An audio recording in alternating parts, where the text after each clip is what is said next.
Judul kajian, wajahnya yang ditipu cinta panjang umur, membuka tabir hati melalui surat Al-Baqarah ayat 96-100.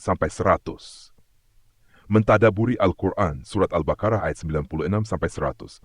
Assalamualaikum warahmatullahi wabarakatuh. Bismillahirrahmanirrahim. Alhamdulillahirabbil alamin. Wassalatu wassalamu ala sayyidina Muhammadin wa ala alihi wa ashabihi ajmain. Pengantar kajian. Hidup adalah jembatan singkat menuju keabadian. Namun anehnya, manusia sering terperangkap dalam ilusi keabadian duniawi. Inilah yang dibongkar oleh ayat-ayat agung yang akan kita tadaburi dalam pertemuan ini. Di saat manusia lebih mencintai umur panjang ketimbang hidup berkualitas, dan lebih senang mempertahankan status sosial ketimbang membela kebenaran, maka ayat-ayat ini datang menampar kesombongan dan membuka pintu perenungan. Surat Al-Baqarah ayat 96-100 berbicara tentang karakter Bani Israel yang mencintai dunia dan menolak kebenaran, meskipun bukti dan hujah telah nyata. Sebuah potret sejarah yang tidak hanya untuk dikenang, tetapi untuk diambil pelajaran, agar kita tidak mengulangi jejak kelam mereka.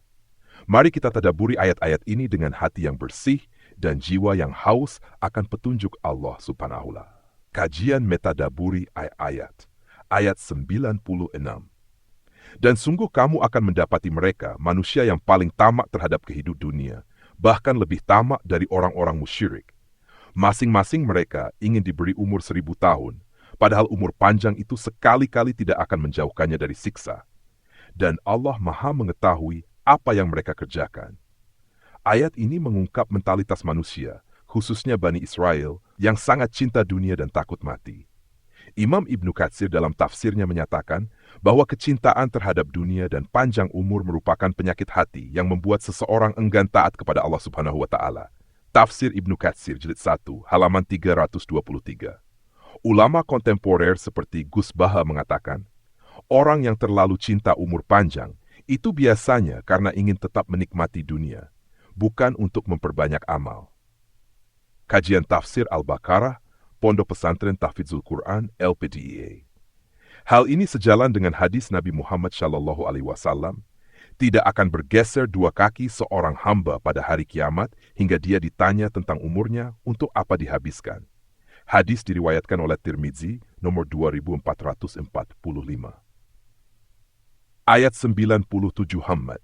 Barang siapa menjadi musuh Jibril, maka ketahuilah, dialah yang menurunkan Al-Quran ke dalam hatimu dengan izin Allah, membenarkan kitab sebelumnya, dan menjadi petunjuk serta kabar gembira bagi orang-orang yang beriman. Ayat ini menanggapi tuduhan kaum Yahudi yang membenci malaikat Jibril karena ia menurunkan Al-Quran kepada Nabi Muhammad SAW.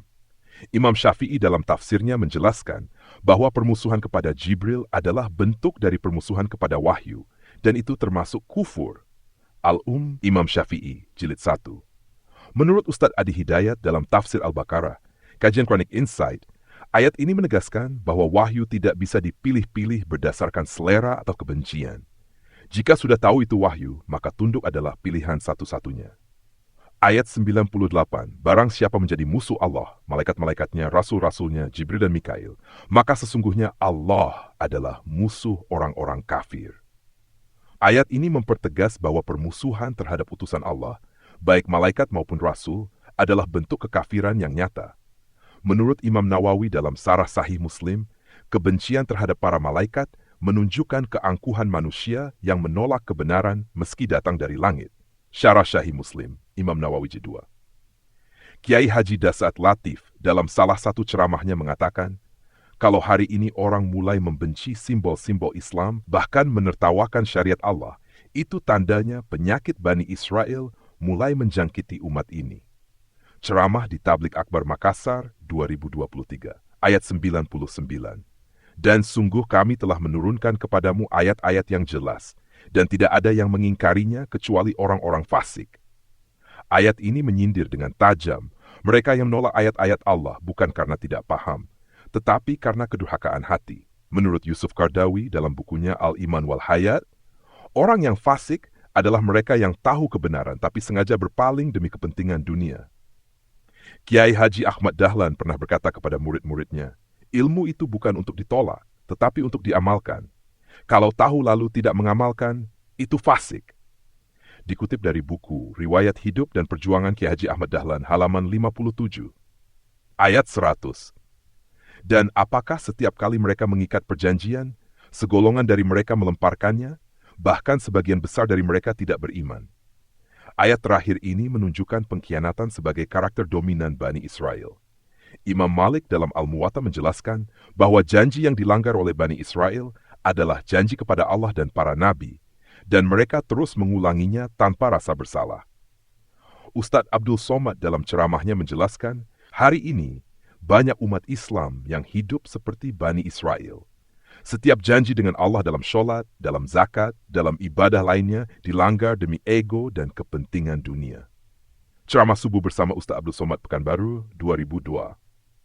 Kesimpulannya, ayat-ayat ini bukan sekadar sejarah, tetapi cermin zaman.